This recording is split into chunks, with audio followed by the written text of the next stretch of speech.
Hello student, आप सब कैसे हो। तो आज हम चैप्टर 3 अंडरस्टैंडिंग क्वाड्रिलेटरल स्टार्ट करने लगे हैं। ये चैप्टर स्टार्ट करने से पहले आपको ये पता होना चाहिए कि क्वाड्रिलेटरल क्या है। क्वाड्रिलेटरल जो है वो 2 वर्ड से बना है, क्वाड प्लस लेटरल। क्वाड यानी 4 और लेटरल यानी साइड्स। तो क्वाड्रिलेटरल क्या हुआ, 4 साइड्स।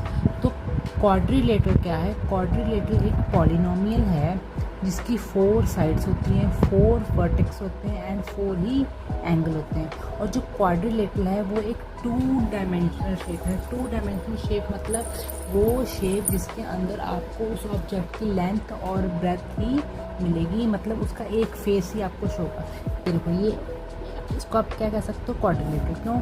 क्योंकि अब इसकी 4 साइड्स हैं, 1 2 3 4। हम इसको नेम भी दे सकते हैं जैसे A B C and D. अब देखो 4 वर्टेक्स हैं एंड 4 ही इसके क्या हैं, एंगल्स। एंगल 1, एंगल 2, एंगल 3 और एंगल 4। तो क्वाड्रिलेटरल एक पॉलिनोमियल 2 डायमेंशनल शेप है। 2 डायमेंशनल क्या है, 2 डायमेंशनल जिस ऑब्जेक्ट में आपको उस ऑब्जेक्ट की लेंथ और ब्रेथ शो हो रही हो। इसमें आपको इसकी लेंथ और ब्रेथ ही शो हो रही है, इसमें आपको इसकी हाइट यानी डेप्थ शो नहीं हो रही। तो ये क्या है, 2 डायमेंशनल। तो 2 डायमेंशनल वो शेप होती है जिसमें उस ऑब्जेक्ट की लेंथ और ब्रेथ शो हो और आपको उसका सिर्फ एक ही फेस नज़र आ रहा हो, उसको बोलते हैं 2 डायमेंशनल। तो क्वाड्रिलेटरल क्या है, क्वाड्रिलेटरल एक पॉलिनोमियल है जिसकी 4 साइड, 4 वर्टेक्स और 4 एंगल होते हैं। अब कोई भी जो क्वाड्रिलेटरल होता है, जैसे आपका क्वाड्रिलेटरल है, इसके जितने भी इंटीरियर एंगल होते हैं, एंगल 1, एंगल 2, एंगल 3 और एंगल 4, इनका जो टोटल सम होगा वो कितना होगा, 360। इसी तरह से इसके एक्सटीरियर एंगल मीन्स जो उस शेप के बाहर बने हो, बाहर वाली साइड बने। जैसे ये इसका एक्सटीरियर एंगल है, ये वाला इसका एक्सटीरियर एंगल है, इसको ले लो एंगल 5, इसका एक्सटीरियर है एंगल 6, एंगल 7 और एंगल 8। तो ये क्या हुआ, इसके एक्सटीरियर एंगल हुए। तो एक क्वाड्रिलेटरल का जो इंटीरियर एंगल है उनका जोड़ 360 होता है और जितने भी एक्सटीरियर एंगल है उनका टोटल भी कितना होता है, 360। ठीक, तो आप क्या कह सकते हो, जो क्वाड्रिलेटरल है वो 2 वर्ड से बना है, क्वाड प्लस लेटरल। क्वाड यानी 4, लेटरल मीन साइड। तो क्वाड्रिलेटरल क्या हुआ, क्वाड्रिलेटरल एक 2 डायमेंशनल पॉलिनोमियल है जिसकी 4 साइड, 4 वर्टेक्स एंड 4 एंगल होते हैं। अब जो the sum of interior angle is equal to 360, मैंने पहले ही जैसे आपको बताया कि जितने भी इंटीरियर एंगल होते हैं यानी उसके जितने भी अंदर के एंगल हैं उनका टोटल 360 हुआ। And the sum of exterior angle, और जितने भी इसके बाहर के आउटर एंगल हुए उनका टोटल भी कितना होता है, 360। हाँ जी, अब हम इसके करेंगे टाइप्स में सबसे पहले आता है स्क्वायर। अब स्क्वायर क्या है, स्क्वायर इसकी भी 4 शेप, जिसकी भी 4 शेप है वो एक क्वाड्रिलेटरल है। अब ये एक 4 शेप इमेज है, ठीक है, ये क्या हुआ, क्वाड्रिलेटरल। लेकिन कौन सा क्वाड्रिलेटरल हुआ, ये स्क्वायर। तो जो स्क्वायर होता है उसकी जितनी भी साइड्स होती हैं, साइड्स तो टोटल 4 ही हुई क्योंकि वो क्वाड्रिलेटरल है, तो जितनी भी 4 साइड्स होंगी वो क्या होंगी, इक्वल। अगर ये इसकी लेंथ 2 है तो ये भी 2 होगा, इसकी मेजरमेंट 2 होगी और इसकी मेजरमेंट भी कितनी होगी, 2 होगी। First point. सेकंड पॉइंट क्या है कि स्क्वायर के जितने भी एंगल हैं उनका जो सिंगल एंगल है, जैसे एंगल 1, एंगल 2, एंगल 3 और एंगल 4, ये जो सिंगल एंगल है वो कितने का होगा, 90 डिग्री। सम तो इसका 360 ही होगा क्योंकि क्वाड्रिलेटरल है, क्वाड्रिलेटरल का सम 360 होता है। लेकिन इसके जो एंगल्स होते हैं सभी एंगल कितने कितने डिग्री के होंगे, 90 डिग्री। ठीक है, और अगर हम किसी भी स्क्वायर के अंदर हम डायगोनल फॉर्म करते हैं, जैसे ये डायगोनल क्या होता है, डायगोनल वो लाइंस होती हैं जो किसी भी शेप को इक्वल पार्ट्स में डिवाइड करती है। और किसी भी क्वाड्रिलेटरल के अंदर आप मैक्सिमम कितने डायगोनल फॉर्म कर सकते हो, 2। ठीक, अब जैसे A B C and D, अब ये स्क्वायर है, इस स्क्वायर के अंदर कौन सा डायगोनल हुआ आपका, ए एंड सी। अब इसने इसको 2 पार्ट्स में डिवाइड कर दिया, वैसे बी एंड डी और इसने भी इसको 2 पार्ट्स में डिवाइड कर दिया। तो एक क्वाड्रिलेटरल शेप के अंदर मैक्सिमम 2 डायगोनल ही आप फॉर्म कर सकते हो। और स्क्वायर के अंदर जो भी डायगोनल होते हैं वो कितने एंगल पे बाइसेक्ट करते हैं, यहाँ पे बाइसेक्ट के, बाइसेक्ट मतलब जहाँ पर दोनों डायगोनल्स आकर मीट हुए। अब इस पॉइंट पे आके मीट हुए तो यहाँ पर उसने एंगल फॉर्म किया। अब यहाँ पे जिसने एंगल फॉर्म किया वो कितना करेगा, 90 90 90 एंड 90। यानी स्क्वायर के अंदर जो डायगोनल हम फॉर्म करते हैं तो वो एक पॉइंट पर आके क्या करते हैं, मीट करते हैं, उसको बोलते हैं बाइसेक्ट। तो बाइसेक्ट करने पर वहाँ पर कितना डिग्री एंगल फॉर्म करेंगे, 90 डिग्री। और स्क्वायर के अंदर जो डायगोनल्स आप फॉर्म करोगे उनकी जो लेंथ होगी वो क्या होगी, इक्वल। ठीक है, स्क्वायर के अंदर जो भी आप डायगोनल फॉर्म करोगे उसकी लेंथ क्या होती है, इक्वल। ठीक, this is the square, all sides are equal, सारी साइड्स क्या हुई, इक्वल हुई, and all angles are 90 degree. मैंने आपको जैसे पहले बताया कि जितने भी एंगल्स होंगे स्क्वायर के अंदर तो कितनी डिग्री फॉर्म करेंगे, 90 डिग्री फॉर्म करेंगे। Diagonals are of equal length, तो जो भी डायगोनल, मैक्सिमम आप 2 डायगोनल फॉर्म करोगे और जो दोनों डायगोनल है उनकी जो लेंथ होगी वो इक्वल होगी। और वो जो डायगोनल है जब वो आपस में मीट करेंगे यानी एक दूसरे को बाइसेक्ट करेंगे तो वहाँ पर वो कितने डिग्री एंगल बनाएंगे, 90। सेकेंड शेप है इसकी रेक्टेंगल। रेक्टेंगल क्या होता है, रेक्टेंगल समझो आप, जैसे ये भी एक क्वाड्रिलेटरल है यानी इसकी कितनी साइड्स हुई, 4 साइड्स। ठीक, अब यहाँ पे देखोगे इसकी, मान लो अगर ये 2 है तो ये भी इसकी मेजरमेंट 2 होगी, अगर ये 1 है तो इसकी मेजरमेंट में कितनी होगी, 1 होगी। ठीक, तो रेक्टेंगल क्या हुआ, रेक्टेंगल भी एक क्वाड्रिलेटरल है क्योंकि 4 फॉर्म्स है। तो लेकिन रेक्टेंगल के अंदर इसकी जो ऑपोजिट साइड्स होती हैं, ऑपोजिट साइड्स आर इक्वल। ठीक, मतलब इसके सामने सामने वाली जो साइड्स होंगी वो इक्वल होंगी। अगर आप इसको नेम दे दो A and B, C and D, तो आप क्या कह सकते हो कि जो AB है वो किस साइड के इक्वल है, CD के। ये साइड्स होती है बेटा, ठीक, ये साइड्स होती हैं, इसके अंदर जो फॉर्म करोगे वो एंगल्स होते हैं। और वैसे ही जो BC है वो किसके, कौन सी साइड के इक्वल होगा, AD के। ठीक है, अब रेक्टेंगल के अंदर भी जो एंगल्स फॉर्म होते हैं जैसे एंगल 1, एंगल 2, एंगल 3 और एंगल 4, इनका भी सिंगल जो एंगल होगा वो कितने डिग्री का होगा, 90। ठीक है, तो ये क्या हो गया आपका रेक्टेंगल। तो रेक्टेंगल क्या हुआ, रेक्टेंगल वो हुआ जिसकी ऑपोजिट साइड्स क्या होती हैं, इक्वल होती हैं, और जो एंगल्स होते हैं वो कितना डिग्री के होते हैं, सिंगल एंगल 90 डिग्री के। तो opposite sides are equal and all angles are 90 degree. तो जितने भी एंगल है वो कितने कितने डिग्री के होंगे, 90 डिग्री के। ठीक, नेक्स्ट है आपका ट्रेपीजियम। ट्रेपीजियम क्या होता है, one pair of opposite side is parallel, means trapezium एक क्वाड्रिलेटरल हुआ। ठीक, जैसे आप यहाँ पर एक शेप बनाओ, यहाँ पर अब ये इसकी पैरेलल होगी लाइन, अब इसको भी हमने स्ट्रेट बना दिया। ठीक, और लेकिन ये जो कि स्लांटिंग होगी, मीन्स क्या हुआ कि ट्रेपीजियम के अंदर, इसको आप नेम दो A B C and D। Trapezium के अंदर जो एक पेयर होगा, चाहे आप ऐसे बना सकते हो ट्रेपीजियम से A एंड B किसके इक्वल टू होगा, C एंड D के। यानी ट्रेपीजियम के अंदर सिर्फ एक पेयर ही क्या होगा, पैरेलल होगा, दूसरा पेयर इसका पैरेलल नहीं हो सकता। अगर इसका आप ऐसे करो, आपने क्या किया, A B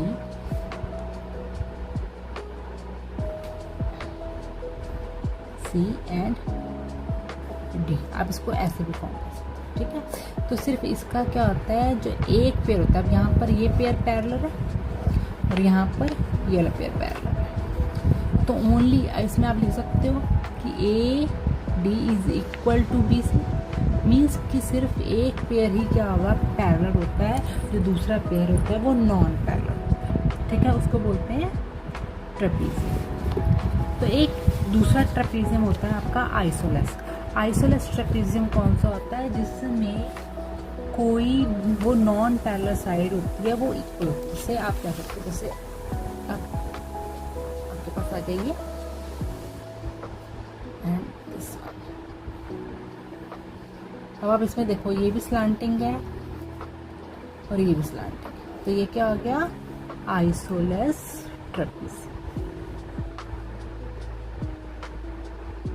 तो आइसोलेस ट्रेपेजियम के अंदर आप क्या ले सकते हो, नॉन पैरेलल साइड। जो नॉन पैरेलल साइड्स हैं वो क्या होंगी, इक्वल, मतलब इसमें पैरेलल होती है, सेम नहीं होती, वो क्या होंगी, इक्वल। अगर आप इसकी देखोगे मेजरमेंट, या इसकी मेजरमेंट देखोगे, इन दोनों की मेजरमेंट क्या होगी, सेम होगी, ठीक। और आइसोलेस में आप एक चीज़ का और ध्यान रखोगे कि आइसोलेस के अंदर कोई भी जो लाइन है वो एक दूसरे के पैरेलल नहीं होती है। तो आप कह सकते हो कि आइसोलेस ट्रेपेजियम वो ट्रेपेजियम हुआ जिसमें जो नॉन पैरेलल लाइंस हैं वो क्या होंगी, एक दूसरे के इक्वल, ठीक है। अब आपका नेक्स्ट जो है वो है आपका पैरेललोग्राम। अब पैरेललोग्राम क्या हुआ, वो भी एक क्वाड्रिलेट हुआ। पैरेललोग्राम में देखो ऑपोजिट साइड्स आर इक्वल, मतलब जो ऑपोजिट साइड्स हैं वो क्या होंगी, इक्वल और parallel. Opposite angles are equal, angle, opposite angle का मतलब क्या हुआ, जैसे आपने इसको नेम दिया A B C and D, इसमें जो ऑपोजिट एंगल हुए, अगर ये आपका 60 डिग्री होगा तो ये भी कितना होगा, 60 डिग्री। ऑपोजिट एंगल होते हैं जो एक दूसरे के क्या हों, आमने सामने, ठीक। अब इससे angle A equal to angle C, वैसे अगर एंगल बी आपका हुआ मान लो 90, तो एंगल डी भी कितना होगा आपका 90। तो आप लिख सकते हैं angle B is equal to angle A, ठीक। तो पैरेललोग्राम क्या हुआ, एक तो इसकी ऑपोजिट साइड्स क्या होती हैं, इक्वल होती हैं, ठीक है, और पैरेलल होती है एक दूसरे की, और ऑपोजिट एंगल भी क्या होते हैं, एक दूसरे के इक्वल होते हैं। और इसमें जो इसके एडजस्टेंट एंगल्स होते हैं, एडजस्टेंट एंगल कौन से हुए, जो साथ साथ हों, जैसे ए एंड डी ये एडजस्टेंट हुए, डी या सी ये एडजस्टेंट हुए, सी एंड बी ये भी एडजस्टेंट हुए, एंड बी एंड ए ये भी एडजस्टेंट हुए। इसके अंदर जो एडजस्टेंट एंगल्स होते हैं उनका टोटल कितना होता है, 180। तो आप ऐसे लिख सकते हो angle A plus angle B is equal to 180, या angle B plus angle C is equal to 180 degree. तो angle C plus angle D is equal to 180, और angle D plus angle A is equal to 180। तो parallelogram के अंदर जितने भी इनके adjacent angles होते हैं जो साथ साथ होते हैं उनका जो टोटल होता है वो कितना होगा, 180। और एडजेसेंट एंगल्स के अंदर आप एक टाइम पर दो ही एंगल दे सकते हैं, ये नहीं कि आप बी सी और डी साथ में ले लो, नहीं। अगर एक ही रो में 3 होंगे तो आप उसको ले सकते हो, लेकिन अब एडजेसेंट कौन से हो, साथ साथ। वैसे एडजेसेंट एक ही रो में मतलब अगर 3 होंगे तो ये जैसे फर्स्ट ये है, सेकंड ये है, तो थर्ड ये है, तो अब या इन दोनों को लोगे या इन दोनों को, ठीक। तो इनका जोड़ कितना होगा, 180। लेकिन अगर एक ही लाइन में आप इसको ले रहे हो तो कितने लोगे एट अ टाइम पर, 2। और देखो this sum of the adjacent angle 180 है, तो मैंने आपको बता दिया। Diagonal length is not equal. अब रेक्टेंगल और पैरेललोग्राम में दोनों में क्या होते हैं कि ऑपोजिट साइड्स क्या होती है, इक्वल होती हैं, लेकिन जो रेक्टेंगल होता है उसमें साइड्स हमेशा क्या होंगी, स्ट्रेट, ठीक। लेकिन पैरेललोग्राम में ऐसा नहीं होता, ठीक। उसमें साइड्स क्या हो सकती हैं, इक्वल तो होंगी लेकिन बिल्कुल स्ट्रेट नहीं होंगी, ठीक। आप इसको ऐसे बना सकते हो, जैसे आपने ये बनाया, एक आप ऐसे बना सकते हो, ठीक। अब आप इसमें देखो, अब आप इसको अब ये भी आपकी स्लांटिंग है, ये भी आपकी स्लांटिंग है, यहाँ पर ये भी आपकी स्लांटिंग थी, ये भी आपकी स्लांटिंग थी, तो इसको आप रेक्टेंगल के अंदर काउंट नहीं कर सकते क्योंकि स्लांटिंग में आ गया। हाँ, अगर ये स्ट्रेट होता जैसे ऐसे तो आप इसको रेक्टेंगल ले सकते हो, क्योंकि ऑपोजिट साइड्स आर इक्वल। इसमें ऑपोजिट साइड्स इक्वल तो होती हैं, पैरेलल भी हैं, लेकिन बिल्कुल स्ट्रेट नहीं है। तो पैरेललोग्राम और रेक्टेंगल में यही डिफरेंस है। रेक्टेंगल में जो लाइंस बनेंगी वो बिल्कुल स्ट्रेट बनेंगी, लेकिन पैरेललोग्राम में ऐसा नहीं होता, वो थोड़ी सी स्लांटिंग होती है। नेक्स्ट है आपका रोम्बस। रोम्बस का देखो, all sides are equal but angle are not 90 degree. इसको समझो, इसमें क्या होता है, सबसे पहले तो जो आपका रोम्बस बनता है ना बेटा जी, वो बनता है डायमंड शेप में, ऐसे, ठीक, ऐसे बनेगा diamond shape, A B C and D. इसमें क्या है, इसकी ऑपोजिट साइड, जैसे ये साइड है, यानी A B is equal to C D और B C is equal to A D. तो ये इसके इक्वल होंगे, लेकिन ज़रूरी नहीं है इसके जो एंगल्स हैं वो कितने हों, 90 डिग्री, ये ज़रूरी नहीं है। इसमें जिसके एंगल 90 डिग्री नहीं होते, हो भी सकते हैं, लेकिन ज़रूरी नहीं होता कि वो 90 डिग्री ही हो, 90 से बड़े भी हो सकते हैं। ऑपोजिट एंगल्स आर इक्वल, इसमें भी जो ऑपोजिट एंगल होते हैं वो क्या होते हैं, एक दूसरे के इक्वल होते हैं। जैसे angle A equal to angle C और angle B equal to angle D. Diagonal अगर आप इसमें डायगनल को फॉर्म करोगे, जैसे आपने ये डायगनल फॉर्म किया, जैसे अब आपने ये डायगनल फॉर्म करोगे, ये हो गया डायगनल। और जब ये बाइसेक्ट करेगा तो ये बाइसेक्ट किस पे करेगा, 90 डिग्री। डायगनल मैंने आपको क्या बता दिया, डायगनल क्या है, diagonal is a line which divide rhombus, rectangle, square and any quadrilateral shape in equal parts। यानी जो डायगनल है वो किसी भी quadrilateral shape को equal part में डिवाइड करती है। लेकिन रोम्बस के अंदर जो आप डायगनल फॉर्म करते हो, इनकी जो लेंथ होती है वो क्या होती है, नॉट इक्वल, यानी वो एक दूसरे के इक्वल नहीं होती। इसकी लेंथ ज़्यादा हो सकती है, इसकी लेंथ कम हो सकती है, या इस वाले की लेंथ ज़्यादा हो सकती है, इसकी लेंथ कम हो सकती है। यानी रोम्बस के अंदर जो डायगनल होते हैं वो एक दूसरे के इक्वल नहीं होते। एक डायगनल की लेंथ दूसरे डायगनल से बड़ी भी हो सकती है और छोटी भी हो सकती है। अब इसका नेक्स्ट टॉपिक देखो आप इसी चैप्टर का, कि इसमें प्रॉपर्टीज़ क्या है। प्रॉपर्टीज़ देखो कि all square are rhombus, means कि जितने भी स्क्वायर हैं, जितने भी स्क्वायर की शेप है वो सारी जो शेप है वो रोम्बस भी हो सकती है, उसको आप रेक्टेंगल भी कह सकते हो, उसको आप पैरेललोग्राम भी कह सकते हो। लेकिन जो रेक्टेंगल है, रेक्टेंगल पैरेललोग्राम हो सकता है, लेकिन पैरेललोग्राम रेक्टेंगल नहीं हो सकता। ये मैंने आपको पहले ही बताया। किसी भी रेक्टेंगल को आप पैरेललोग्राम में चेंज कर सकते हो, लेकिन किसी भी पैरेललोग्राम को रेक्टेंगल में चेंज नहीं कर सकते। उसी तरह जितने भी स्क्वायर है उसको आप रोम्बस में, रेक्टेंगल में, पैरेललोग्राम में चेंज कर सकते हो, लेकिन सभी रोम्बस को या रेक्टेंगल को या पैरेललोग्राम को आप स्क्वायर में चेंज नहीं कर सकते। वैसे रोम्बस को आप पैरेललोग्राम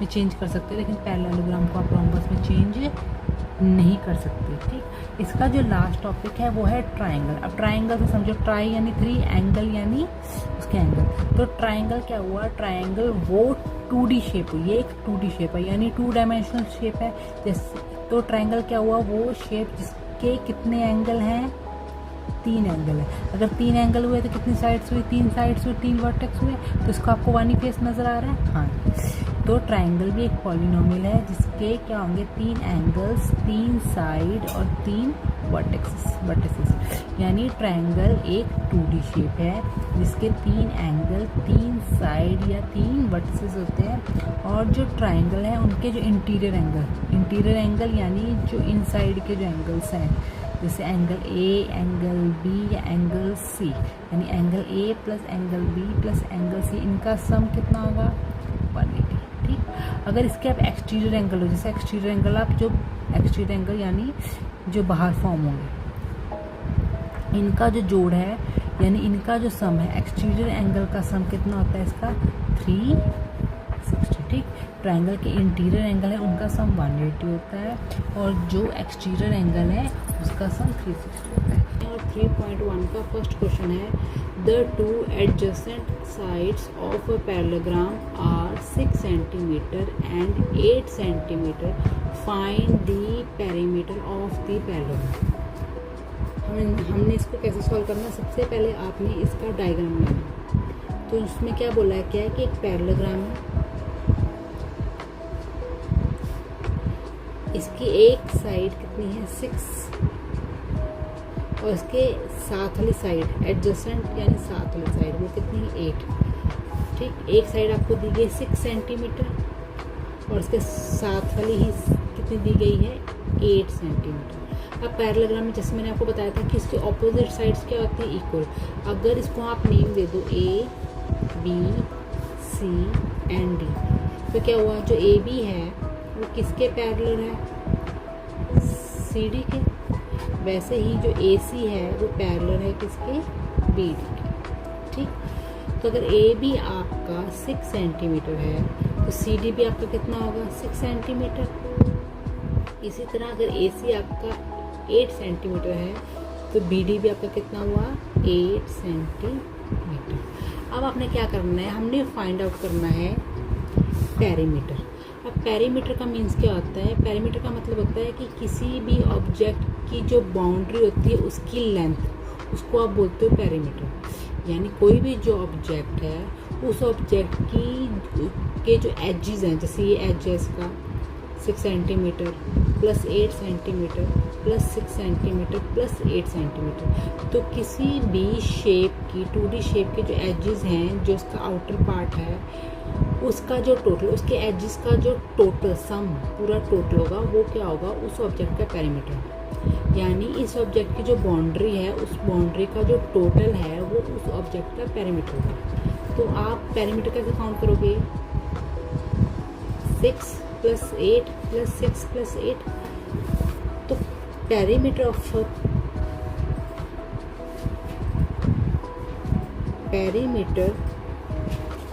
द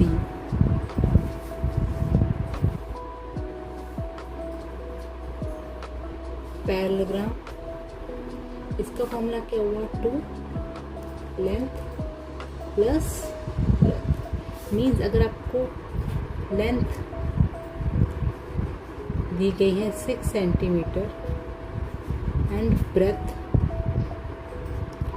आपको दी गया है 8 सेंटीमीटर, तो आपने लेंथ की जगह पे लेंथ की वैल्यू फिल कर लेनी है और ब्रेथ की जगह पे ब्रेथ की वैल्यू को फिल करना है। यानी 2, हमने 2 क्यों लगाया, क्योंकि अगर आप 2 नहीं लगाते तो आप क्या करते, 6 + 8 + 6 + 8, मीन्स आपने कैसे ऐड करना था, 6 + 8 + 6 + 8। अब यहाँ पर 2 टाइम क्या आया, लेंथ, प्लस 2 टाइम क्या आई, ब्रेथ है। तुमने 2 को क्या ले लिया, कॉमन ले लिया, तो आपका फॉर्मूला क्या बन गया, 2 लेंथ प्लस ब्रेथ। तो लेंथ की वैल्यू है 6, ब्रेथ प्लस ब्रेथ की वैल्यू है 8। अब 6 + 8 कितना हुआ, 40। अब 2 × 40, तो your answer will be 28 centimetre. ये आपके फर्स्ट क्वेश्चन का क्या हो गया, आंसर। अब इसी तरह से इसका जो सेकंड क्वेश्चन है वो है कंप्लीट दी फॉलोइंग। मीन्स आपको यहाँ पे पैरेललोग्राम दिया गया, ठीक है, और उसका नेम दिया गया P, Q, R and S। अब आप इसमें आपने क्या यूज़ करनी है, प्रॉपर्टीज़ को यूज़ करना है। किसको यूज़ करना है, प्रॉपर्टीज़। पैरेललोग्राम की जो प्रॉपर्टीज़ है आपने उसका यूज़ करके, प्रॉपर्टीज़ का यूज़ करके इसके ये फिलअप्स को फिल करना है। अब सबसे पहले यहाँ पे क्या दिया, PQ, तो PQ ये किसके पैरेलल है, हाँ, PQ किसके ऑपोजिट है, SR, ठीक, SR। इसी तरह से PS किसके हुआ, QR, तो यहाँ पे QR दिया हुआ है, तो QR किसके ऑपोजिट हुआ, PS साइड है ना ये, क्योंकि पैरेललोग्राम में ऑपोजिट साइड्स क्या होती हैं, इक्वल होती हैं। तो PQ किसके इक्वल होगा, SR के, और QR किसके इक्वल होगा, PS के। इसी तरह से एंगल P दिया है, एंगल P किसके ऑपोजिट होगा, एंगल R। सेम जो एंगल S है वो किसके ऑपोजिट होगा, एंगल Q, ठीक। अब यहाँ पे दिया गया आपको angle P plus angle Q, तो angle P plus angle Q, तो जो एंगल P और एंगल Q है वो क्या एडजेसेंट एंगल्स हैं, यानी साथ साथ हैं, तो इनका टोटल कितना होता है, 180, ठीक। सेम इसी तरह से एंगल R और एंगल S भी आपके एडजेसेंट एंगल्स हैं, तो इनका भी टोटल कितना हुआ, 180। तो ये था आपका क्वेश्चन सेकंड। अब इसी एक्सरसाइज का जो क्वेश्चन थर्ड है वो है find the value of x and y। यानी आपको पैरेललोग्राम दिया गया, इस पैरेललोग्राम में आपने x और y की वैल्यू को फाइंड आउट करना। तो आपको a भी दिया गया है, कितना दिया गया, a भी आपको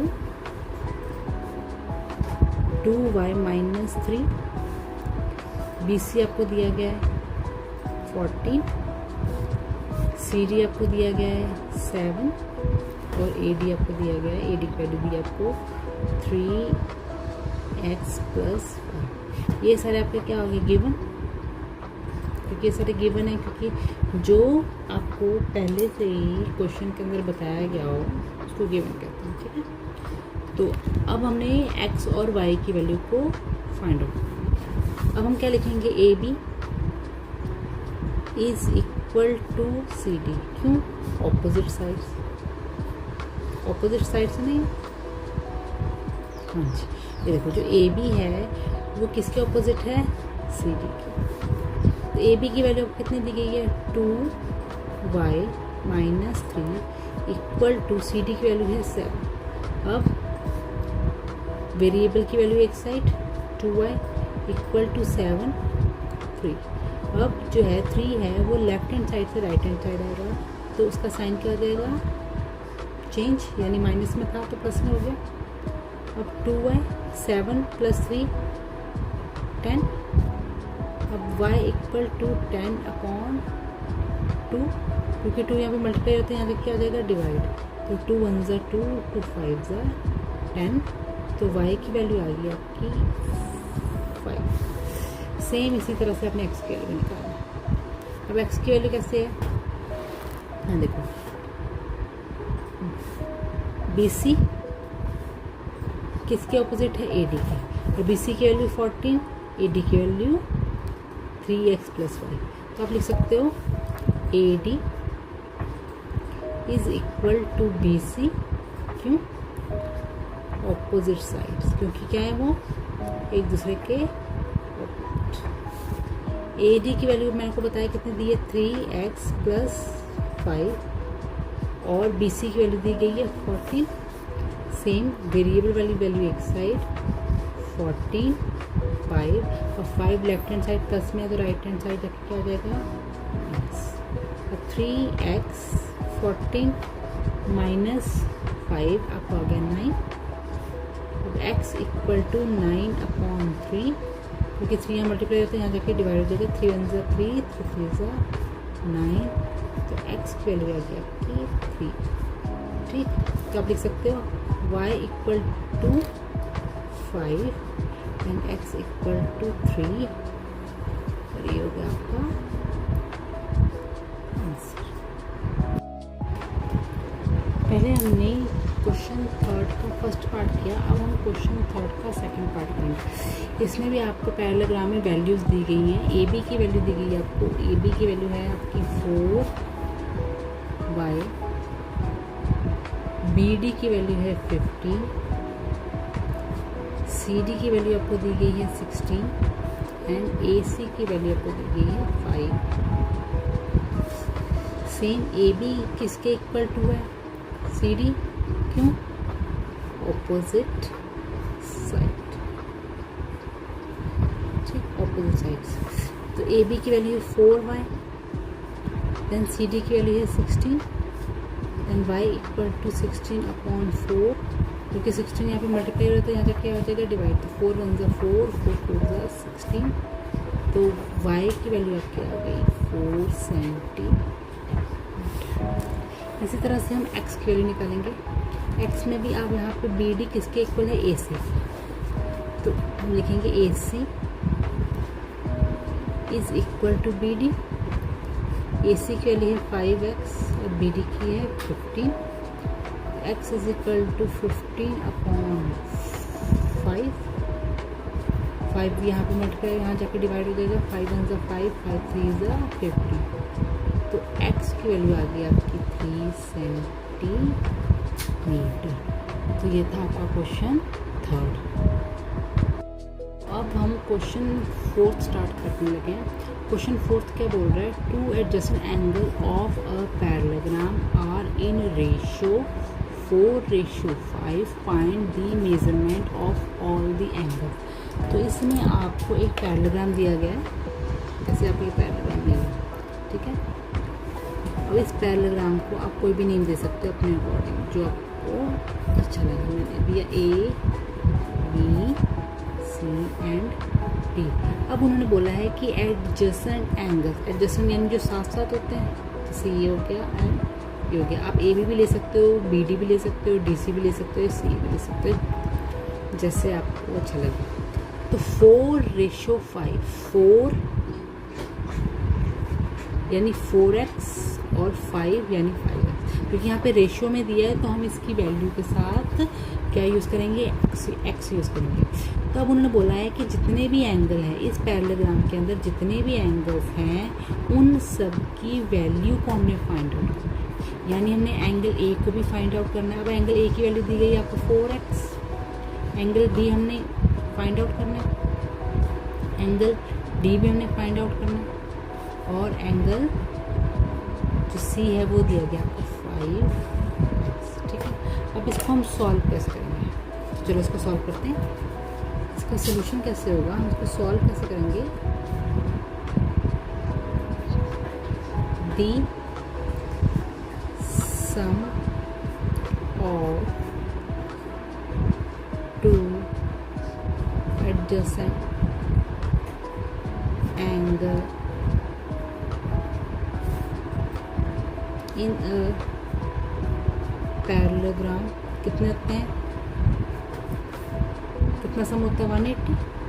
ठीक, मतलब किन्हीं भी दो एडजेसेंट एंगल का जो जोड़ है, जो टोटल है वो कितना होगा 180। अब यहाँ पे हमने एंगल ए और सी की वैल्यू ली है तो हम लेंगे angle A plus angle C equal to 180 degree.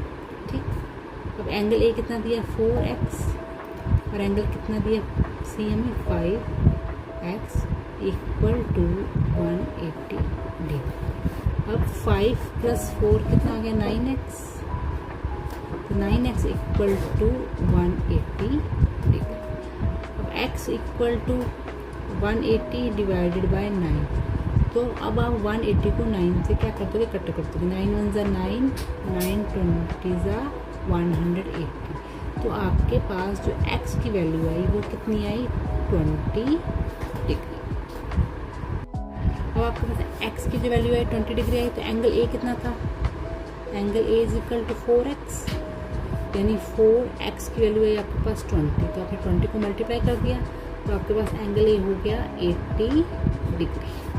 इसी तरह से एंगल c आपके पास कितना था 5x, तो आपने 5 को किससे मल्टीप्लाई कर दिया 20 से, तो आपके पास एंगल c आया 100 डिग्री। ठीक, अब एंगल a किसके इक्वल टू होता है, एंगल d। क्यों, ऑपोजिट एंगल, ऑपोजिट एंगल हुआ।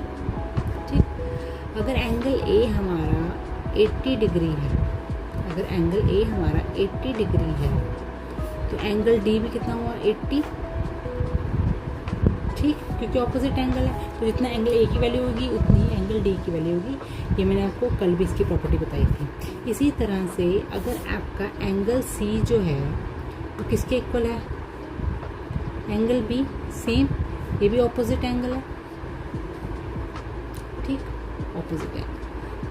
तो अगर एंगल c आपका 100 डिग्री है तो एंगल b भी कितना हो जाएगा 100 डिग्री। ठीक, तो ये हो गया आपके पास angle a, angle b, angle c और एंगल d। तो एंगल a आपका हुआ कितना 40, एंगल b हुआ 100, एंगल c कितना हुआ वो भी 100 और एंगल d हुआ आपका 80, सॉरी एंगल a भी आपका क्या हुआ 80। ठीक, एंगल, तो आपका एंगल a कितना हुआ 80, एंगल b 100, एंगल d भी 100 और एंगल, तो आपका एंगल a कितना हुआ 80 डिग्री, तो आपका एंगल b कितना हुआ 100 डिग्री, एंगल c हुआ आपका 100 और एंगल d भी कितना हुआ आपका 100 डिग्री। अब इसी एक्सरसाइज का जो क्वेश्चन 5th है वो भी क्वेश्चन 4th की तरह सेम है। क्वेश्चन 5th क्या है, two adjacent angle of a parallelogram are in ratio 3:7, find its all angle. Means आपको एक पैरेललोग्राम दिया गया, ठीक, आप उसको कोई भी नेम दे सकते हो। इस पर हम नेम दे रहे हैं P, Q, R and S। अब आपको इसमें दो एडजेसेंट एंगल्स की वैल्यू बताइए। आप PR ले लो, PQ ले लो, QR ले लो, QS ले लो या SR ले लो, ये आपकी चॉइस है। तो मैं ले रही हूँ P 3x क्योंकि रेशियो है और Q 7x क्योंकि रेशियो है। ठीक, अब आपको एंगल P दिया गया है कितना 3x एंगल क्यू दिया गया 7x, एंगल एस को आपने फाइंड आउट करना है और एंगल आर को भी आपको क्या करना है, फाइंड आउट। तो अब हम इसको सॉल्व करेंगे। The sum of adjacent angle of a parallelogram कितना होता है, जोड़, हाँ जी 180। ठीक, पैरेललोग्राम के अंदर जो एडजेसेंट एंगल्स होते हैं उनका टोटल कितना होता है, 180। ये मैं आपको पहले भी करवा चुकी हूँ। तो अब हमारे पास जो वैल्यू है P एंड Q की, हमने उसको लेना है। Angle P plus angle Q equal to 180, क्योंकि ये भी एडजेसेंट एंगल्स हैं। एंगल P है 3x, Q है आपका 7x इज इक्वल टू 180। ठीक, अब 7 प्लस 3 कितना हो गया, 10x equal to 180 degree. x equal to 180 divided by 10, cutting हो गया, तो आपके पास x की वैल्यू आ गई 80।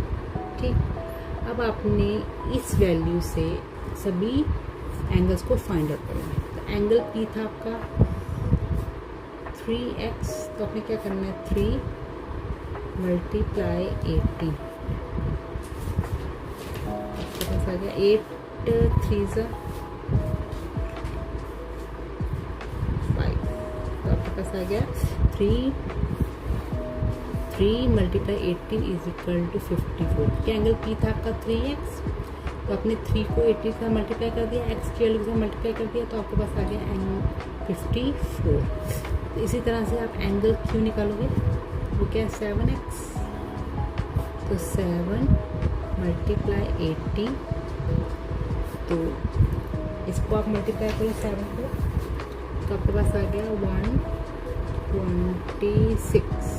ठीक, तो आपके पास एंगल P आ गया, एंगल Q आ गया।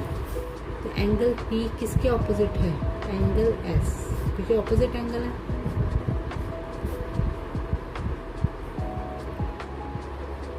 तो अगर एंगल P आपका 54 डिग्री है, तो एंगल S पे कितना होगा, 54 डिग्री। ठीक, इसी तरह से सेम एंगल Q किसके ऑपोजिट है, एंगल R के। सेम आप लिख सकते हो ऑपोजिट एंगल। तो अगर एंगल Q आपका 126 डिग्री आया है, तो एंगल R भी कितना होगा आपका 126 डिग्री। तो आपके पास आ गया angle P equal to 54 degree, angle Q is equal to 126 degree, angle R is equal to 126 degree, और angle S is equal to 54। ठीक, सिक्स्थ क्या है, in parallelogram WXYZ angle Y equal to 80 find the measure of all the angle. मतलब आपके पास क्या है, एक parallelogram है, आप ऐसे ले सकते हो, पैरेललोग्राम बना लो, उसको आपने नेम दे देना है। नेम क्या देना है, WXY एंड Z। इसमें आपको एंगल Y दिया गया 80 डिग्री। ठीक, और बाकी जितने भी एंगल Z है या एंगल Y है या एंगल X है, इसको आपने क्या करना है, फाइंड आउट करना। ठीक है, तो हम पहले क्या लिखेंगे, angle Y equal to 80 degree, ये गिवन है हमारे पास। हमने फाइंड आउट क्या करना है, एंगल W, ये हमने फाइंड आउट करना है। एंगल X को हमने फाइंड आउट करना है, और साथ ही एंगल Z को आपने फाइंड आउट करना है। अब यहाँ पे देखो, जो एंगल Y है वो किसके ऑपोजिट है, एंगल W के। तो आप लिख सकते हो ऑपोजिट एंगल्स। अगर ये ऑपोजिट एंगल है तो अगर एंगल वाई आपका 80 डिग्री हुआ, ऑपोजिट है ना, तो एंगल डब्ल्यू भी आपका कितना होगा 80 डिग्री, ठीक, क्योंकि जो एंगल वाई है वो एंगल डब्ल्यू के ऑपोजिट है। अगर एंगल वाई आपका 80 डिग्री हुआ तो एंगल डब्ल्यू भी आपका कितना हुआ 80 डिग्री, ठीक है। अब हम क्या करेंगे, अब हम एडजेसेंट एंगल देंगे, द सम ऑफ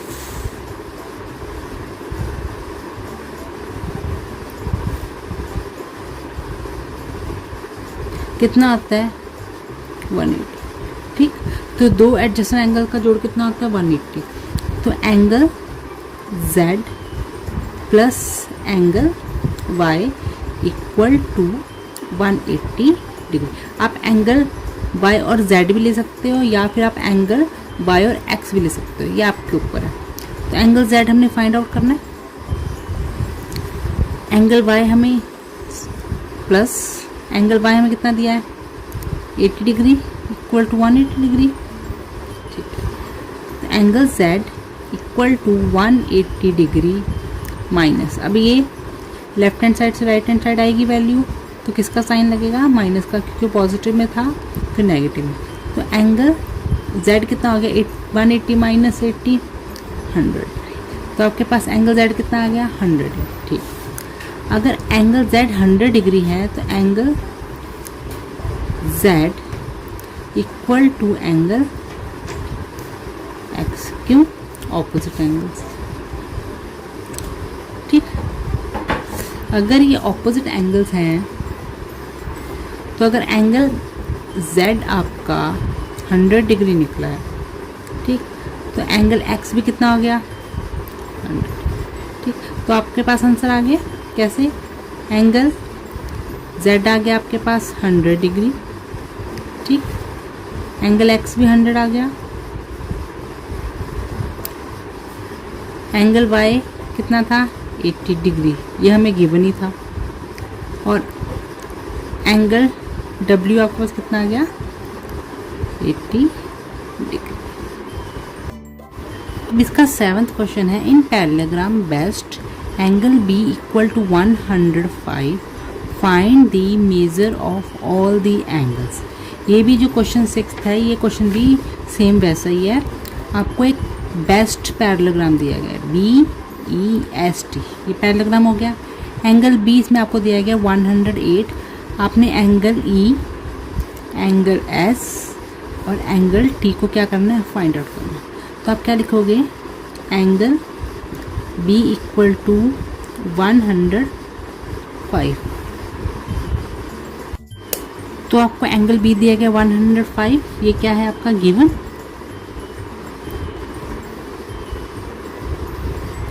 तो आपने एंगल E को फाइंड आउट करना है, एंगल S को फाइंड आउट करना है और एंगल T को फाइंड आउट करना है, ठीक। जैसे हमने पिछला क्वेश्चन किया था, अगर एंगल B आपका 105 है, ठीक, और तो एंगल B आपका किसके ऑपोजिट है, एंगल S के, क्योंकि एंगल B एंगल S के सामने है बिल्कुल, एंगल S, क्यों, आप क्या लिखोगे इसको ऑपोजिट एंगल्स। तो अगर एंगल B आपका 105 हुआ तो एंगल S भी आपका कितना हो गया 105, ठीक।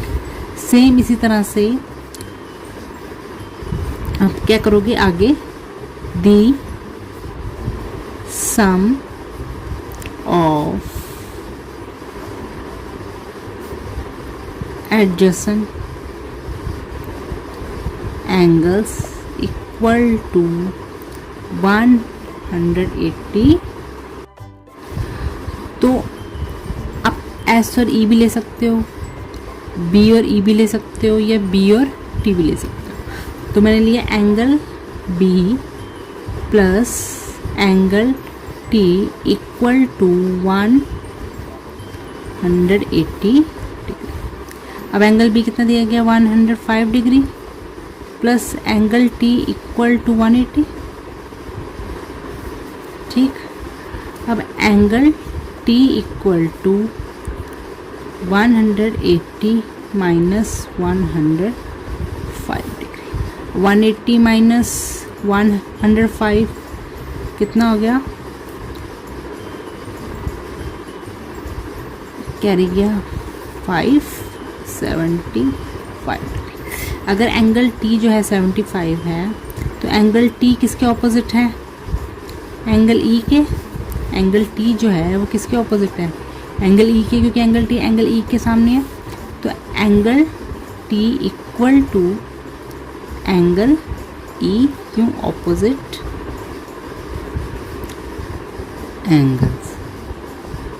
तो अगर एंगल टी आपका 75 हुआ तो एंगल ई भी कितना हो गया आपका 75 डिग्री। अब आपके पास सारे एंगल आ गए। देखो एंगल बी कितना 105, क्योंकि ये क्या था गिवन। अब इसके ऑपोजिट था एंगल एस, वो भी 105, क्योंकि वो ऑपोजिट एंगल। एंगल टी को हमने फाइंड आउट किया, वो आया आपका 75 डिग्री। ठीक, तो एंगल टी के ऑपोजिट है एंगल ई, और ये भी आ गया आपका 75 डिग्री। और ये था आपका क्वेश्चन 7। अब जो नेक्स्ट जो है वो क्वेश्चन 8 वो पार्ट्स में, इसके 2 पार्ट्स हैं। इसमें क्या बोला, find X and Y in the parallelogram. आपको पैरेललोग्राम दिया गया है 5y 80 100 एंड 4x। ठीक, पहले हम इसको नेम देंगे A B C and D.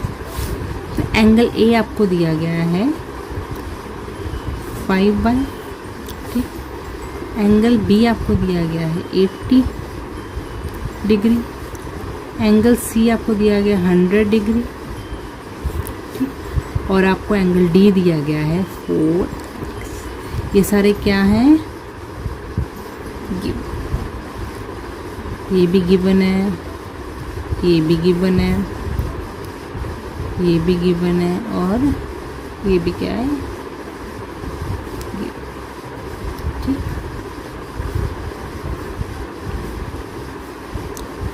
तो अब हम सेम ऑपोजिट एंगल्स ले लेंगे। Angle A equal to angle C, क्यों, ऑपोजिट एंगल्स, क्योंकि एंगल ए किसके सामने है, एंगल सी के। तो आप क्या लोगे, ऑपोजिट एंगल। तो अगर एंगल ए जो है वो कितना दिया आपको 5y। ठीक, और एंगल सी कितना दिया गया आपको 100। ठीक, तो angle A equal to angle C, तो angle A 5y equal to angle C कितना हो गया 100। ठीक, अब y यहीं पर ही रहेगा 100/5। क्यों हमने डिवाइड किया 5 को, क्योंकि 5 यहाँ वेरिएबल के साथ क्या हो रहा है, मल्टीप्लाई हो रहा है। तो जब वो राइट हैंड साइड गया तो वो 100 के साथ क्या हो गया, डिवाइड। तो 5 1 ज़ा 5, 5 20 ज़ा 100। तो एंगल y आपके पास कितना आ गया, मतलब y की वैल्यू, सॉरी y की वैल्यू आपके पास कितनी आ गई 20 आ गई। तो एंगल a आपका था 5y। ठीक, तो 5 मल्टीप्लाई y की वैल्यू आई आपके पास 20 डिग्री। तो आपका एंगल बन गया 100। ठीक, ये वाला पोर्शन बेटा आपने क्वेश्चन में लिखना नहीं है, ये सिर्फ मैंने आपको वेरीफाई करने के लिए करवाया, क्योंकि जो एंगल ए होगा वो एंगल सी के ऑपोजिट होगा। तो एंगल सी 100 है, तो एंगल ए भी कितना आ जाएगा 100। ठीक है, तो हमारा एंगल ए भी कितना आ गया 100, मतलब हमारा आंसर सही है। तो आपके पास y की वैल्यू आ गई 20। इसी तरह से हम x की वैल्यू निकालेंगे। तो आपको दिया गया एंगल b आपको दिया गया 80। ठीक, और एंगल d आपको क्या दिया गया 4। अब इसी तरह से हम जो वेरिएबल x है उसकी वैल्यू भी निकालेंगे। तो एंगल b आपको दिया गया 80, तो एंगल d है आपका 4x।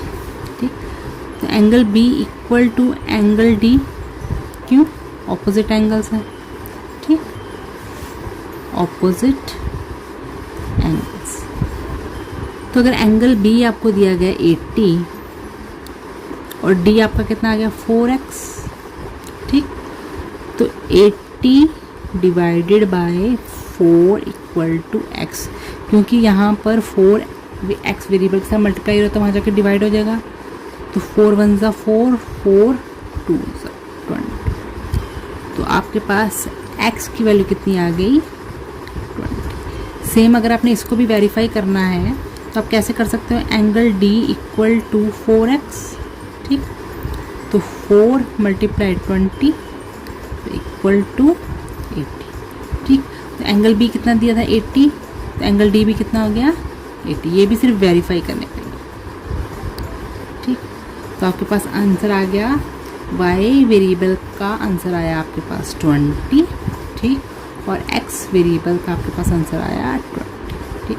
और ये था आपका क्वेश्चन 8 का फर्स्ट पार्ट। अब हम सेकंड पार्ट करेंगे। क्वेश्चन 8 का जो सेकंड पार्ट है उसको भी आपने पहले नेम देना है, ए बी सी डी।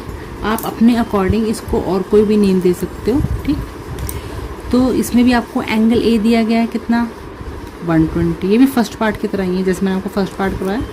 तो एंगल बी आपको दिया गया है 60। एंगल सी आपको दिया गया है 5y।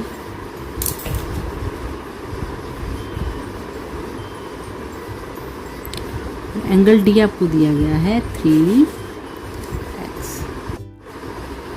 तो एंगल ए दिया गया 120, एंगल बी दिया गया 60, एंगल सी है 5y और एंगल डी है 3x। और ये सारे के सारे क्या हैं आपके? गिवन, ठीक। अब angle A equal to angle C. अब एंगल ए कितना? 120। एंगल ए एंगल सी की क्यों हुआ? क्योंकि क्या है? Opposite angles. ये तो अब आपको पता लग गया होगा कि जो जब एक पैरालेग्राम में एक एंगल के सामने दूसरा एंगल हो उसको ऑपोजिट एंगल्स बोलते हैं, और वो दोनों एंगल क्या होते हैं? इक्वल होते हैं, ठीक। तो एंगल ए की वैल्यू दी गई आपको 120 डिग्री और एंगल सी 5y।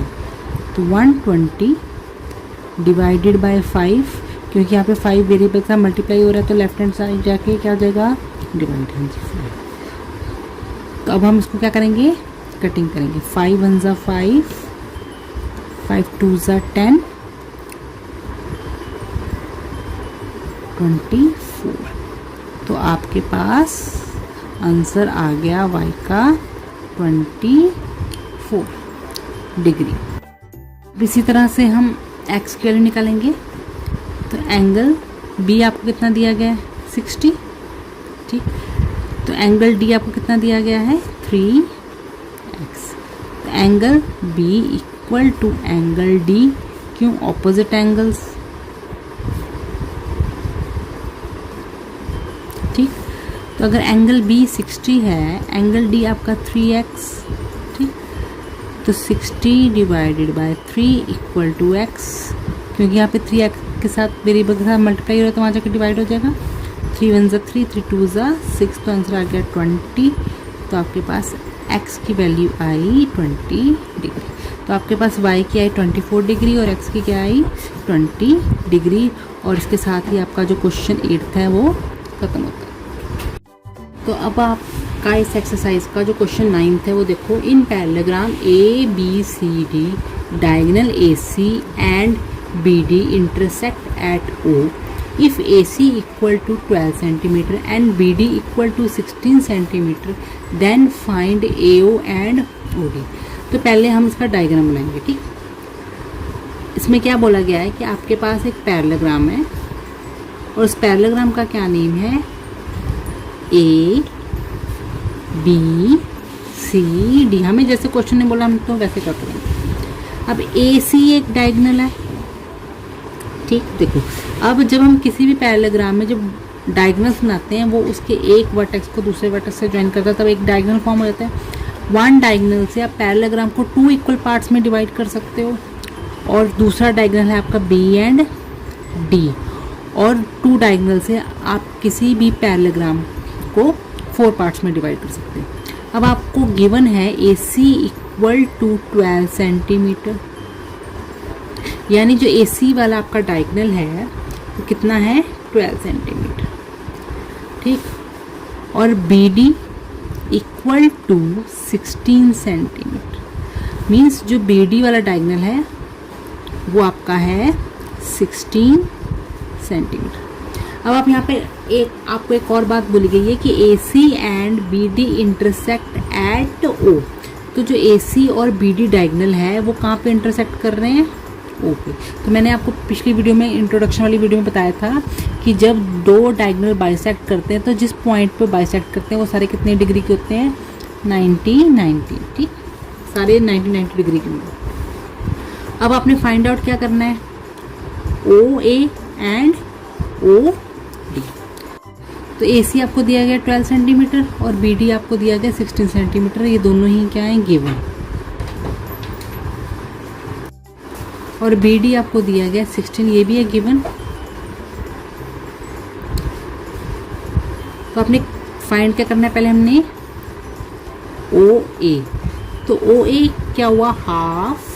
किसके हाफ? AC। ठीक, तो अगर आपने OA को फाइंड आउट करना है तो OA किसके हाफ है? इस पूरे के पूरे डायगोनल के। तो हाफ मल्टीप्लाई AC कितना दिया गया? 12। तो आपका आंसर आ गया 2 1 ज़ा 2, 2 6 ज़ा 12, तो 6 सेंटीमीटर। इसी तरह से अगर आपने OC को भी फाइंड आउट करना है तो उसके लिए भी आपने सेम फॉर्मूला यूज़ करना है। तो वो भी कितना आ जाएगा? 6 सेंटीमीटर। तो एक डायगोनल जब दूसरे डायगोनल से बाइसेक्ट होता है तो वो उसको 2 इक्वल पार्ट्स में क्या कर देता है? डिवाइड कर देता है। इसी तरह से अगर आपने OD को निकालना है तो OD किसके हाफ हुआ? हाँ जी, BD। Half multiply BD। अब हाफ मल्टीप्लाई BD की वैल्यू है कितनी? 60। तो 2 1 ज़ा, हाँ जी 2 8 ज़ा, तो कितना आ गया? 8 सेंटीमीटर। इसी तरह अगर आपने OB को भी निकालना है तो वो भी कितना आएगा? 8 सेंटीमीटर। जैसे मैंने आपको पहले ही बताया, अगर दो डायगोनल आपस में बाइसेक्ट हो रहे हैं तो वो जो पॉइंट है वो उस डायगोनल को 2 इक्वल पार्ट्स में क्या कर देगा? डिवाइड कर देगा। अगर आपका OA 6 निकला है तो OC भी 6 होगा। उसी तरह अगर आपका OD 8 निकला है तो OB भी कितना होगा? 8। ठीक, तो आपके पास आ गया AO is equal to 6 centimetre and OD equal to 8 centimetre. और ये था आपका क्वेश्चन 9। जो आपका क्वेश्चन 10 है वो भी आपका इसी क्वेश्चन की तरह सेम है। और क्वेश्चन क्या है आपका? इन parallelogram PQRS diagonal PR and QS intersecting at O। Means आपके पास एक पैरेललोग्राम दिया गया है PQRS, ठीक है, उसके जो डायगोनल है PR एंड QS वो इंटरसेक्ट कर रहे हैं किस पर? O पॉइंट पर। If OP equal to 6 centimetre and OS equal to 7 centimetre then find PR and QS। सबसे पहले हम क्या बनाएंगे? इसका पैरेललोग्राम। जैसे ये आपके पास एक पैरेललोग्राम हो गया,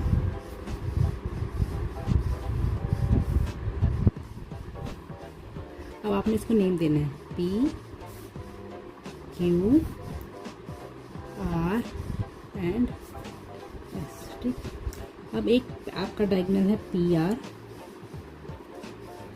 और एक आपका डायगोनल है SQ। अभी इंटरसेक्ट किस पे हो रहे हैं? O पे। अब OP की जो वैल्यू है वो दी गई है आपको 6 सेंटीमीटर और OS की वैल्यू दी गई है 7 सेंटीमीटर। अब आपने पूरी PR डायगोनल की वैल्यू फाइंड करनी है और साथ ही SQ की वैल्यू फाइंड करनी है। तो अब हम पहले गिवन लिखेंगे। गिवन हमें OP दिया गया है कितना? 6 सेंटीमीटर और OS कितना दिया गया है? 7 सेंटीमीटर। ये दोनों ही क्या हैं आपके? अब अगर आपने PR की वैल्यू को फाइंड आउट करना है तो इसका फॉर्मूला क्या है? PR equal to 2 multiply OP। ठीक, मैंने आपको बताया था कि जब कोई भी डायगोनल किसी पॉइंट पे इंटरसेक्ट करता है तो वो पॉइंट उस डायगोनल को 2 इक्वल पार्ट्स में क्या कर देता है? डिवाइड कर देता है। तो मीन्स जो आपकी PR की वैल्यू होगी वो क्या होगी? OP plus QR। तो जितना OP है उतना ही QR होगा। अगर OP आपका 6 सेंटीमीटर है तो OR भी आपका कितना होगा, हाँ जी 6 सेंटीमीटर। तो 2 मल्टीप्लाई OP कितना दिया गया 6, तो आपका आंसर आ गया 6 2 ज़ा 12 यानी 12 सेंटीमीटर। इसी तरह से हम क्या निकालेंगे QS equal to 2 multiply same OS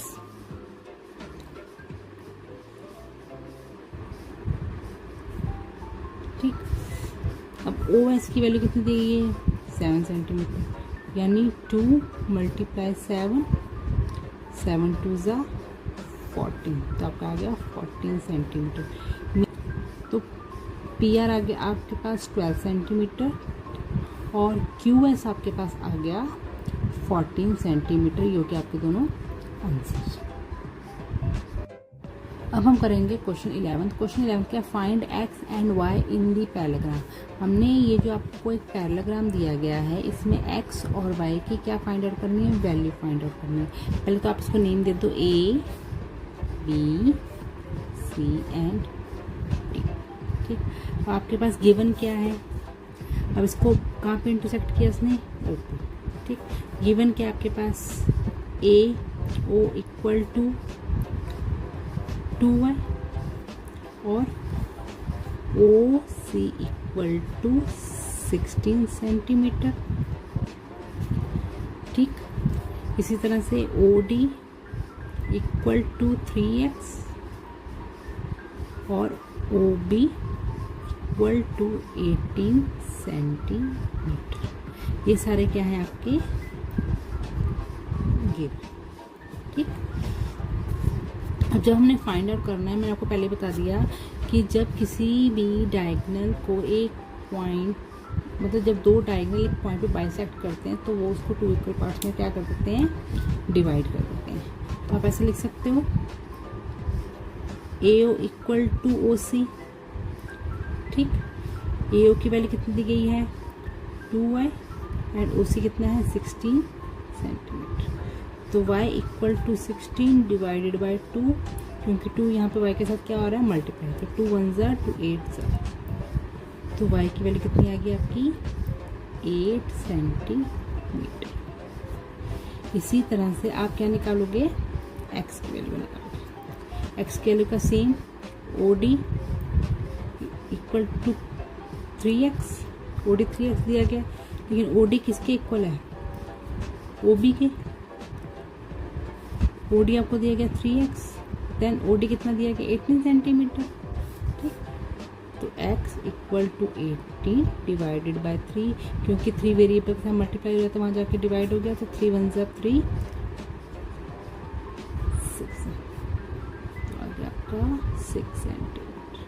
तो y की वैल्यू आ गई आपकी 8 सेंटीमीटर, ठीक, और x की वैल्यू आ गई आपकी 6 सेंटीमीटर। अब हम क्या करेंगे, अब हम 11th का सेकंड पार्ट करेंगे। यहाँ पे भी आपको एक पैरेललोग्राम दिया गया है और इस पैरेललोग्राम में आपको वैल्यूज दी गई हैं किसकी, डायगोनल्स की। लेकिन पहले आप पैरेललोग्राम को क्या दोगे, name A B C and D, ठीक। और ये जो दोनों डायगोनल है वो कहाँ इंटरसेक्ट कर रहे हैं, एट O। तो पहले हम लिखेंगे क्या क्या गिवन है हमारे पास गिवन है AO equal to 4y plus 3 and OC equal to 19 centimetre, ठीक। Same OD equal to 5x minus 1, then OB equal to 24 centimetre. ये क्या है आपके पास गिवन। अब AO इक्वल टू OC, क्योंकि बाइसेक्ट किया O ने 2 इक्वल पार्ट्स में, ठीक। तो OC की वैल्यू है आपके पास 4y प्लस, सॉरी OA की वैल्यू है आपके पास 4y प्लस 3 और OC की वैल्यू है 90। देन वेरिएबल वाली वैल्यू आप एक साइड रखो, इक्वल टू 19 3, अब यहाँ पे प्लस में था, यहाँ जाके आ जाएगा minus. Then 4y equal to 19 minus 3 16, ठीक। Then y equal to 16 divided by 4, क्योंकि वहाँ पर मल्टीप्लाई हो रहा है, तो 4 1 ज़ा 4, 4 4 ज़ा 60, तो y की वैल्यू आ गई आपके पास 4 सेंटीमीटर। इसी तरह से आप x की वैल्यू निकालोगे कैसे, OD equal to OB, OD की वैल्यू दी गई है 5x - 1 और OB की कितनी दी गई है 24। सेम 5x यहीं पर रहेगा, 24 x माइनस है तो यहाँ पर हो जाएगा plus, then 5x equal to 25, then x equal to 25 divided by 5, क्योंकि यहाँ पे क्या हो रहा है मल्टीप्लाई, तो वहाँ जाके 5 1 ज़ा 5 5 5 20, x की वैल्यू आ गई आपके पास 5 सेंटीमीटर। तो आप लिख सकते हो। अब हम क्वेश्चन 12 का सेकंड पार्ट करेंगे। इसमें आपको वैल्यूज दी गई, सबसे पहले आपने वही काम करना है, क्या नेम देना, A B C and D। आप इस पॉइंट को भी एक नेम दे सकते हो, इसको आप दे दो E। ठीक, अब आपको एंगल A दिया गया है कितना 105 डिग्री। एंगल B मीन्स आपने y की वैल्यू को फाइंड आउट करना है, एंगल C मीन्स आपने x की वैल्यू को फाइंड आउट करना है, और आपने साथ में किसको फाइंड आउट करना है z की वैल्यू। पहले तो एंगल A आपके पास 105 है, तो x भी क्या हो गया 105, क्यों ऑपोजिट एंगल।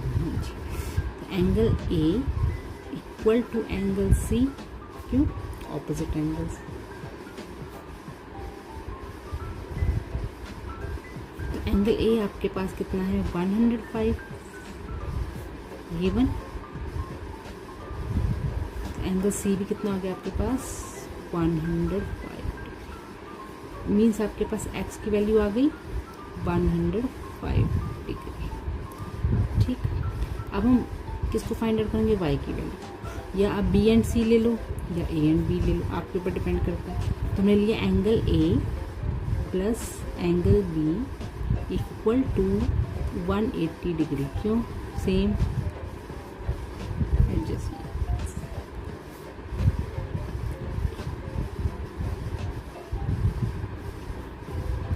अब A है आपका 105 डिग्री, B है y इक्वल टू 180 डिग्री।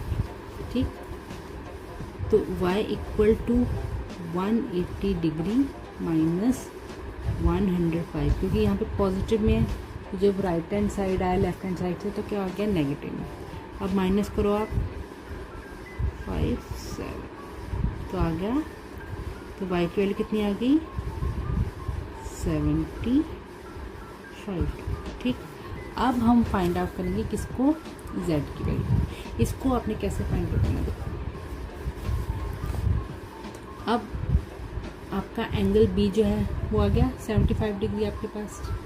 ठीक, तो अगर ये 75 है तो एंगल D, अगर एंगल B आपका क्या आ गया 75 डिग्री आया, तो angle B equal to angle D, क्यों ऑपोजिट एंगल। ठीक, तो एंगल B 75 है, तो एंगल D भी कितना आ गया आपके पास 75 डिग्री। ये मैं यहाँ पे इसलिए कर रही हूँ ताकि आपको डायग्राम से समझ आए। अब आपके पास एंगल D आ गया, ये वाला पोर्शन आया, यानी आपके पास इंटीरियर एंगल आ गया 75, लेकिन हमने फाइंड आउट क्या करना है एक्सटीरियर एंगल। उसके लिए आप क्या लिखोगे,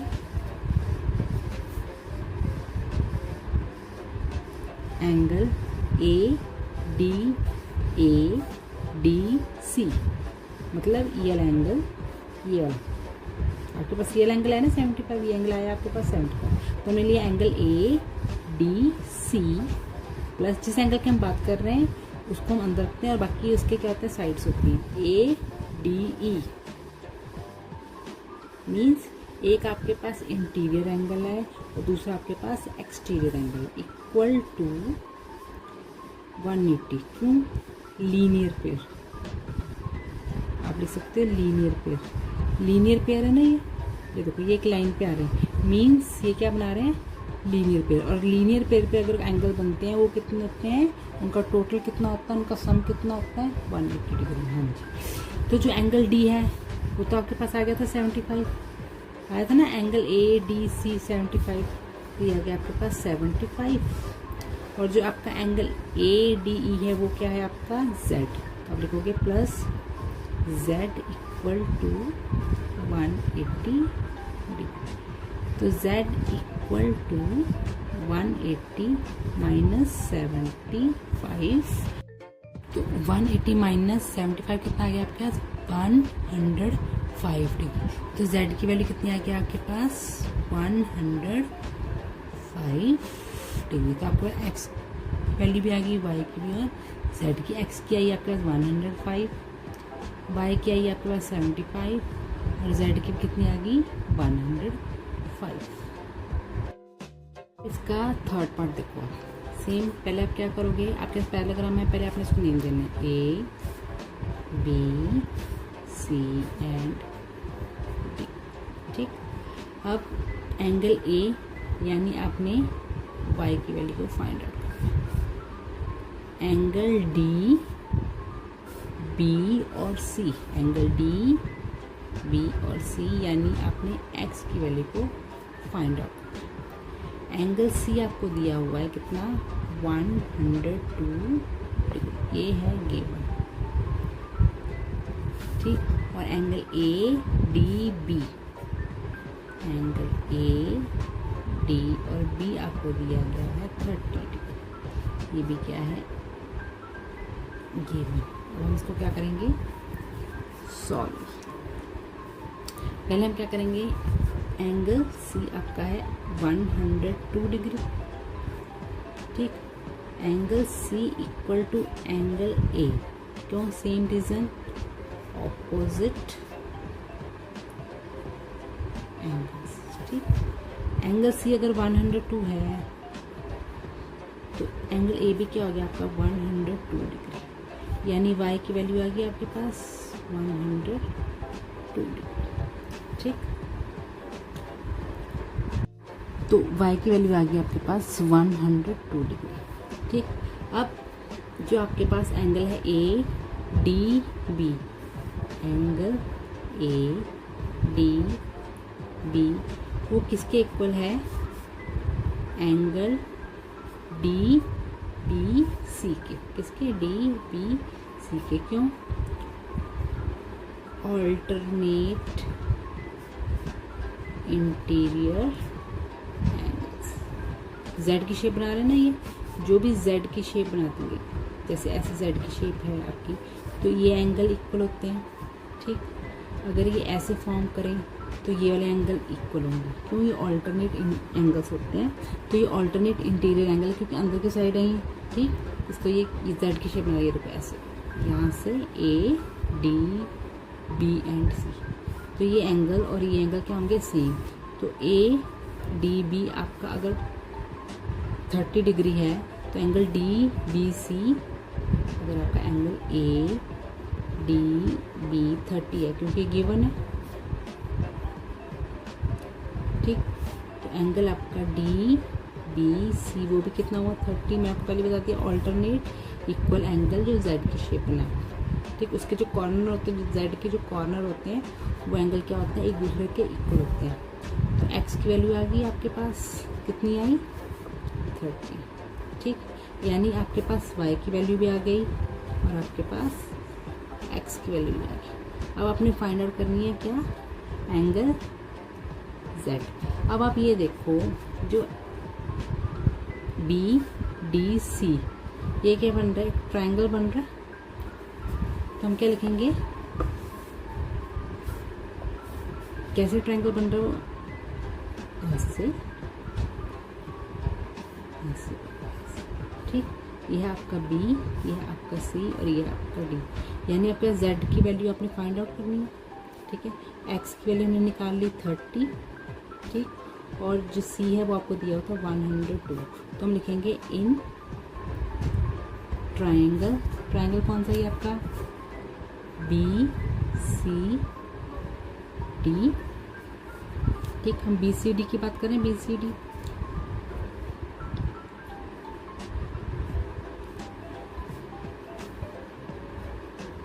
the sum of the angles of a triangle equal to 180। यानी जो ट्राइंगल होता है उनके जो अंदर के जो एंगल होते हैं उनका जोड़ कितना होता है 180। ठीक, तो angle B plus angle C plus angle D equal to 180 degree. ठीक, एंगल बी दिया है 30, एंगल सी दिया है 102 और एंगल डी यानी जेड को हमने फाइंड आउट करना है। इसका सम है आपका 180। पहले आप 102 और 30 को प्लस कर लो, 2 3 1 यानी 132 डिग्री आ गया, plus z equal to 180 degree. ठीक, अब जेड की वैल्यू यहीं पर ही रही, left hand side right hand side आपका 180 माइनस 132। 180 में से आप किसे माइनस करोगे 132, 10 माइनस 2 8, 8 में से 1 कैरी गया आएगा 7, तो 7 से 3 निकालोगे आपका आ जाएगा 4। ठीक, तो 1 में से 1 0, तो जेड की वैल्यू आएगी आपके पास 48 डिग्री। ठीक, ये आ गया आपका आंसर। अब इस एक्सरसाइज का जो लास्ट सम है 12, तो उसका लास्ट पार्ट है ये। इसको भी पहले आप क्या दोगे, नेम दोगे, A B C and D. आपने एंगल ए यानी जेड की वैल्यू को फाइंड आउट करना है। ठीक, फिर आपने एंगल डी बी और सी यानी वाई की वैल्यू को फाइंड आउट करना है। ओके, फिर आपने एंगल बी डी सी यानी एक्स की वैल्यू को फाइंड आउट करना है। ठीक, और आपको यहाँ पे आप ले लो ई, तो एंगल बी सी और ई की वैल्यू आपको दी हुई है 78 यानी ये गिवन है। ठीक, इसी तरह से और क्या गिवन है, एंगल बी बी ई यहाँ पे दिया है 40। ठीक, सबसे पहले अगर अब यहाँ पे देखो, यहाँ पे A D B C z की शेप बन रही है। इट मीन्स अगर एंगल ए डी बी जो आपका है वो किसके इक्वल है, एंगल डी बी सी के सेम बने, आपको बताया था ऑल्टरनेट इंटीरियर एंगल। ठीक, अगर ए डी बी आपको क्या दिया गया, ए डी बी अगर आपको 40 डिग्री दिया गया है तो एंगल डी बी सी कितना आ जाएगा 40 डिग्री। इट मीन्स वाई की वैल्यू कितनी आ गई आपके पास 40 डिग्री आ गई। ठीक, वाई की वैल्यू आ गई। अब या तो आप पहले एक्स की वैल्यू फाइंड आउट कर लो या जेड की वैल्यू फाइंड आउट कर लो, लेकिन जेड की वैल्यू को फाइंड आउट करने के लिए आपको एंगल बी सी डी को फाइंड आउट करना पड़ेगा या इसको टोटल फाइंड आउट करना पड़ेगा। तो हम क्या फाइंड आउट करेंगे, बी सी और डी, तो हम क्या लिखेंगे, angle B C D plus angle B C E equal to 180 degree. क्यों, लीनियर लाइन पे आ रहा ना, जो लाइन पे एंगल बनते हैं, जो 2 एंगल्स होते हैं उनका टोटल कितना होता है 180। बी सी डी को हमने फाइंड आउट करना। ठीक, और बी सी ई आपको दिया गया कितना है 78 इक्वल टू 180 डिग्री। तो angle B C D equal to 180 degree minus 78 degree. ठीक, अब 180 में से 78 माइनस करो, आ गया आपका यहाँ पे 201, तो ये आ गया आपका 102। कौन सा एंगल आया, एंगल बी सी डी वाला। Angle B C D angle B C D is equal to angle A. क्यों, ऑपोजिट एंगल्स। ठीक, तो अगर बी सी डी आपका 102 आएगा, एंगल ए मीन्स जेड की वैल्यू कितनी आ गई आपके पास 102 डिग्री। अब आपके पास z की वैल्यू भी आ गई और y की वैल्यू भी आ गई। अब आपने क्या फाइंड आउट करना है, x की वैल्यू को। तो इसका ट्रायंगल बना लेंगे हम नीचे, ताकि आपको अच्छे समझ आ जाए। ऐसे ये आपका है एंगल C, ये है B और ये है D। x की वैल्यू फाइंड आउट करनी है, y की वैल्यू आ गई आपके पास 40 और ये एंगल आ गया आपके पास 100। तो लिखेंगे इन ट्राइंगल BCD, ठीक, the sum of the angles of a triangle is equal to 180 degree, ठीक। Angle B plus angle C plus angle D equal to 180 degree. B आपके पास है 40 डिग्री, एंगल C है 102 degree, angle D क्या है x equal to 180। उसको plus कर लो आप, 2 4 1 यानी 142 plus x is equal to 180 degree, x equal to 180 minus 142। 10 में से 2 निकाल ले 8, देन 7 में से आपने 4 निकाल ले, कितना आ गया 38 डिग्री। x के लिए हो गया आपके पास 38। तो z, तो आपके पास y की वैल्यू आ गई 40, z की वैल्यू आ गई 102 और x की वैल्यू आ गई 38। और इसके साथ ही आपका ये चैप्टर ख़त्म होता है। और कल मैं आपको इस चैप्टर के रिगार्डिंग कुछ MCQs सेंड करूँगी, यानी कल आपका टेस्ट लिया जाएगा इस चैप्टर के रिगार्डिंग। और अगर आपको मेरी वीडियोस अच्छी लगी है, हेल्पफुल लग रही है, तो प्लीज़ मेरे चैनल को लाइक, सब्सक्राइब और शेयर ज़रूर करें। Thank you.